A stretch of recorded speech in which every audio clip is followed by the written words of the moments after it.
I was gay, but I'm not gay. Mickey, please, I'm trying to read this book.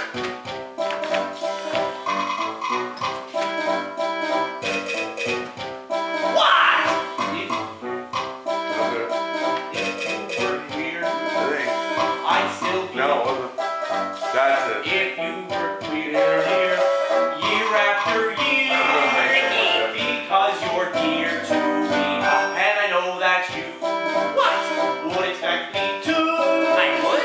If I told you today, hey, guess what? I'm gay, but I'm not gay.